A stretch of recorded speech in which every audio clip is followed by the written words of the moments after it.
As-tu déjà accepté certaines pratiques que tu n'aimais pas pour faire plaisir à l'autre? Ah bah oui, oui.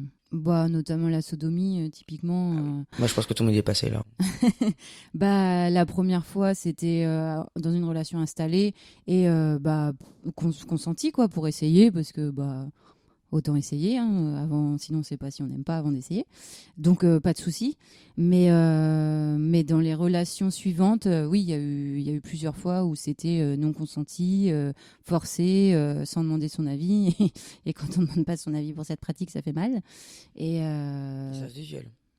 ben, possiblement. Peut-être que je mets pas encore ce mot dessus, mais ouais. Donc il y a eu notamment ces pratiques-là.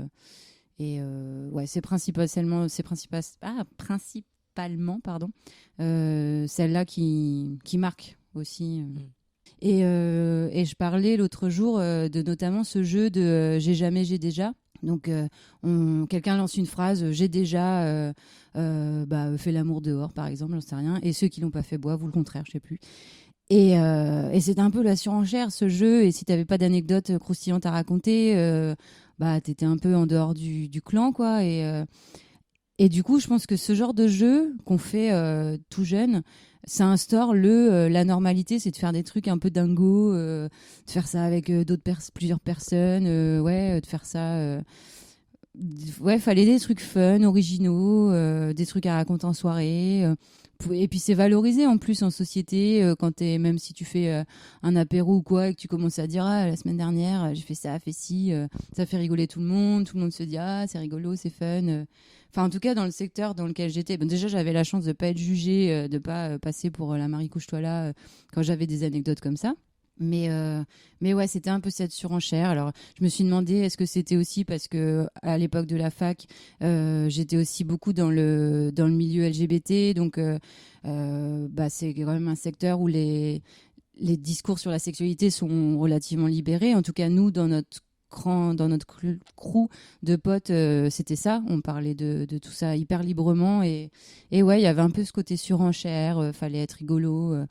Enfin, clairement, quelqu'un qui aurait dit, par exemple, je suis asexuel, à l'époque, ça aurait fait super bizarre, quoi, Alors que malheureusement. maintenant, Mm. on comprend beaucoup mieux. Mais si, on va pas se mentir, il y a encore des jugements là-dessus, quoi. Ouais, bah ouais, mais heureusement, grâce aux différentes médiatisations, etc., et aux gens qui prennent la parole, ouais, c'est quand même devenu des sujets plus, entre guillemets, acceptés, quoi. Mais oui, moi, il y a 10 15 ans, ouais, fallait être dans la consommation. Quoi, t'as pas eu de rapport depuis 3 mois, mais comment tu fais, comment tu tiens, mais c'est pas possible. J'ai entendu beaucoup ça dans ma jeunesse, quoi. Donc je pense que ça a contribué à forger tous ces a priori que j'avais. Ma sexualité n'a pas toujours été comme celle que je décris. Elle a été, je pense que j'ai pas eu énormément de partenaires dans ma vie, que ce soit masculin ou féminin, parce que je suis très très très sélective.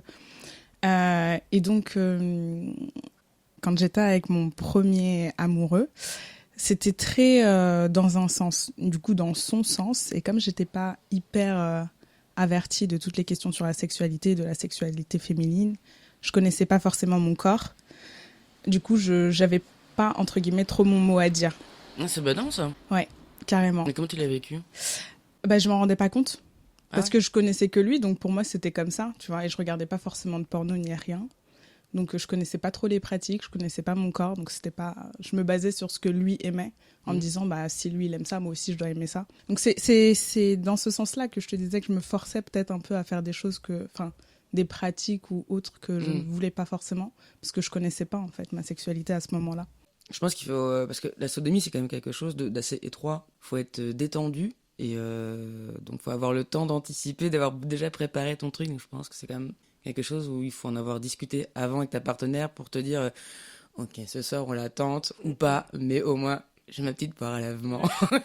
Je suis prête. J'ai fait tout ce qu'il fallait. J'ai mangé que des figues pendant une semaine. Donc tout va bien. Et toi, t'as déjà essayé? Ouais. Et Mais moi, alors j'ai pas de poire à lavement. D'où la déconvenue. Ça m'a fait hyper bizarre. J'ai essayé ça avec une ex. En soi, ça s'est bien passé. Mais je m'attendais pas. On avait essayé avec un petit plug. Et elle avait mis beaucoup trop de lubrifiant dessus. Pour être sûr que ça passe, tu vois. Mais c'est rentré d'un coup. Et je mets tellement mal. Ah, j'ai pleuré. T'étais pas prête. Ah, autant d'un coup? Non, j'ai eu trop d'amour, là. Ça Ah ouais, été, t'as eu mal, ouais, donc ah, ça a pas été cool. brutal. Enfin, tu vois la tête d'un plug, Mm, à un moment donné, il est plus gros. Et Oui, après, oui, bah, voilà, quoi. Et après, ça se fait un peu ventouse, tu vois. Enfin, la forme fait que, machin, tu t'assois dessus, il reste en place, tu vois. J'ai pas apprécié. C'était pas sur ce coup-là, ouais, c'était nul, mais après, on essayait avec un god normal. Et là, c'était top. C'était bien. J'étais prête. Et t'as ressenti du plaisir? Ouais, moi, j'ai bien aimé. Ouais, Ouais. moi, j'avoue, j'aime bien la sodomie, ouais. Ouais. Et pareil, bah, je suis lesbienne, tu vois, donc du coup, comme quoi, hein, on peut être lesbienne et aimer la sodomie. Ouais, bah Mais oui, c'est pas une clair. matrice que je fais tous les jours non plus. Je veux dire, c'est Mm, mm. occasionnellement avec des gens de confiance. Enfin, des gens. Une personne à chaque fois. Petit gangbang. Euh... Moi, je vous connais pas, mais je me sens hyper à l'aise avec vous Avec tous. vous. Je me sens qu'il y a tellement d'amour. Mais là, c'est parce qu'on avait un peu discuté et tout avant aussi. Mais là, ça fait très très longtemps que je l'ai pas fait. Et je vais peut-être pas le refaire tout de suite, quoi. C'est vraiment, je pense que c'est vraiment avec quelqu'un avec qui je suis en couple depuis longtemps, où on se dit, ah, vas-y, peut-être, pourquoi pas, quoi. Ouais, ouais, Mais ouais. genre là, comme ça, en soirée, en one shot, bah, jamais de la Ouais, vie. non, moi non plus, je pense pas que je pourrais faire ça. On me carre pas une bûche comme ça à l'entrée de la cheminée juste pour dire, salut, c'est Noël. Je ne me connais pas. C'est un soir dans l'année, mais quand même. J'ai des comparaisons un peu bizarres. Je préfère te prévenir.